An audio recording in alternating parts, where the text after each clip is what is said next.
students, welcome to the class of Arbitration and Conciliation Act 1996. And I hope your preparations are going very well, bache. Your exams are very near. Don't skip any session and try to revise all the acts that we have done. There are playlists already of the important acts IPC, CPC, CRPC, evidence. तो आप अपनी preparations बिल्कुल चालू रखिए और कोई भी session skip नहीं करना है. If you are getting any problem in any act you can comment me. In today's session our topic is going to be the rules of the procedure of arbitration. Arbitration जब हम start करते हैं तो उसमें क्या क्या step wise process होता है या अकॉर्डिंग टू रूल्स हमें कैसे प्रोसेस फॉलो करना है एक आर्बिट्रेशन में, that we will see in today session. तो बहुत अच्छे से समझना है बच्चे concept. You not have to skip anything. Okay, so let's start. What it says that arbitral tribunals जो होती हैं, arbitral tribunals shall not be dashed by the code of civil procedure, shall not be dashed, they are not bound, they have their different way of working. Right बच्चे, तो जरूरी नहीं है कि arbitration जो कोर्ट्स होती हैं, आर्बिट्रल ट्रिब्यूनल्स जो होती हैं, वो सीपीसी को या फिर इंडियन एविडेंस एक्ट को सिमिलरली फॉलो करें.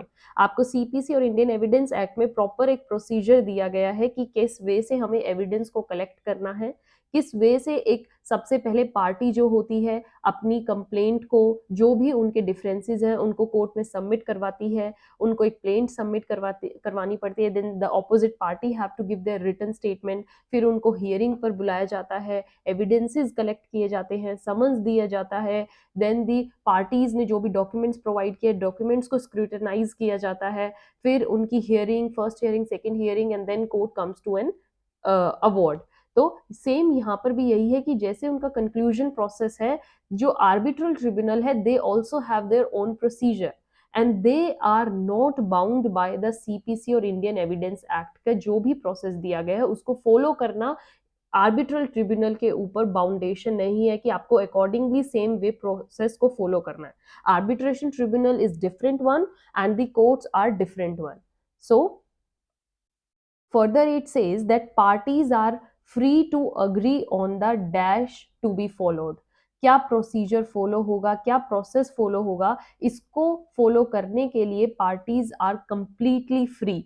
दे आर फ्री टू एग्री कि हम किस मेथड से कैसे कैसे हम आर्बिट्रेशन को फॉलो करेंगे bye the arbitral tribunal in the proceedings. ठीक है, सबसे पहले तो पार्टीज एग्री होंगी कि देखिए सर हमारे साथ ऐसा होगा, अगर कल कोई भी डिस्प्यूट आ गया तो आपको सिर्फ एक मैटर देखना है और पार्टीज को हियरिंग पे बुलाने की जरूरत नहीं है, सिर्फ आप दोनों के पार्टीज के मैटर को देखिए और रिजल्ट दे दीजिए. तो वो उनके वे ऑफ डूइंग है, वो किस तरीके से एग्रीमेंट में आते हैं.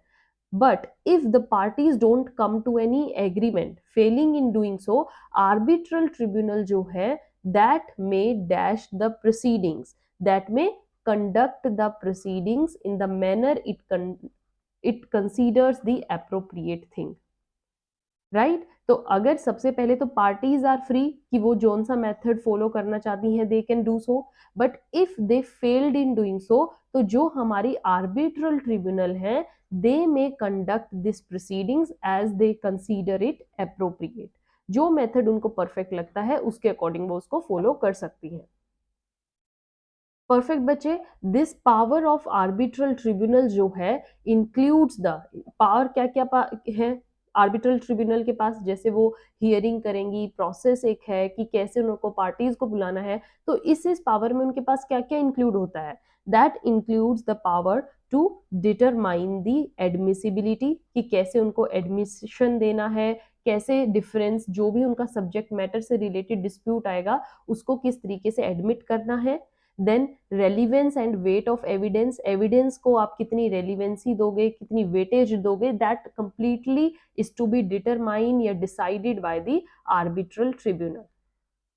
राइट बच्चे, then the next thing is कि हाँ हमें ये पता चल गया है कि आर्बिट्रल ट्रिब्यूनल्स को सीपीसी या इंडियन एविडेंस एक्ट के प्रोसीजर को फॉलो करने की नीड नहीं है, बट ये चीज जरूरी है that no doubt arbitrator is not bound by the technical rules, उनको फॉलो करने की जरूरत नहीं है, बट वन थिंग जो बच्चे आपको माइंड में रखनी है, that is he can not dash the rules of natural justice. वो नेचुरल जस्टिस के रूल्स को इग्नोर नहीं कर सकते। आर्बिट्रेटर नेचुरल जस्टिस के प्रोसेस को जब फॉलो करेगा, he has to keep in mind each and everything what our natural justice gives us. Just natural justice means कि जो हमारे कॉन्स्टिट्यूशनल एम्स है, कॉन्स्टिट्यूशनल आर्टिकल्स हैं, आप उनको भी स्किप नहीं कर सकते हो। आपको वो सब प्रोसेस दिखाना होगा, नेचुरल जस्टिस करना भी है और नेचुरल जस्टिस होता हुआ दिखना भी चाहिए। राइट बच्चे, further what this section 21 says that according to section 21 जो आर्बिट्रल प्रोसीडिंग्स हैं that commence as soon as dash is made by one party.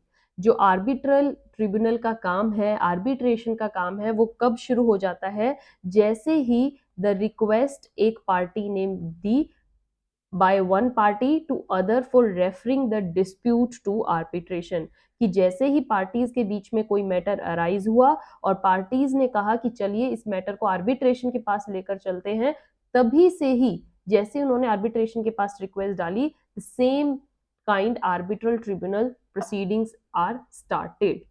Okay, arbitral proceedings कब स्टार्ट हुई बच्चे? जब वन पार्टी, सपोज कीजिए A and B are the parties, A को जैसे ही लगा कि उनके बीच में इस चीज के रिगार्डिंग डिस्प्यूट अराइज हो गया है, तो ए ने जैसे ही बी को मैसेज किया या बी को इन्फॉर्म किया that we must take this matter to the arbitration, तुरंत ही आर्बिट्रल प्रोसीडिंग स्टार्ट हो गई है।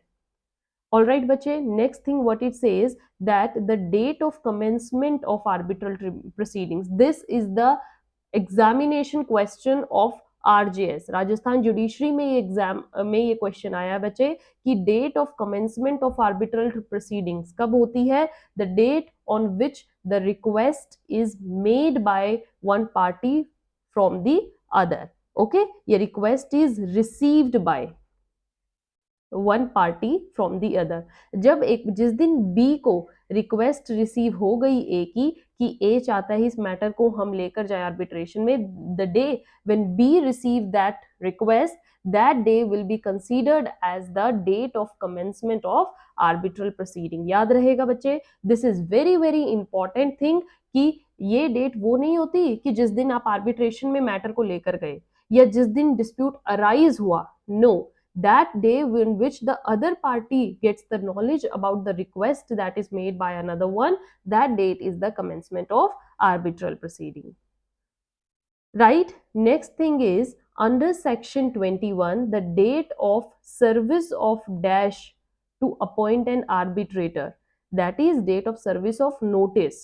जिस दिन आपने नोटिस दिया कि हम इस आर्बिट्रेटर को चलो अपॉइंट करते हैं हमारा मैटर सुलझाने में, it is not the date of commencement of proceeding, ये डेट नहीं है। तो ये मैंने आपको एक एग्जाम्पल दिया है कि क्या ये डेट होगी? नो, नोटिस की आर्बिट्रेटर को अपॉइंट करना is not the date. Date is when B receive the request from A about the matter should be taken to the arbitration.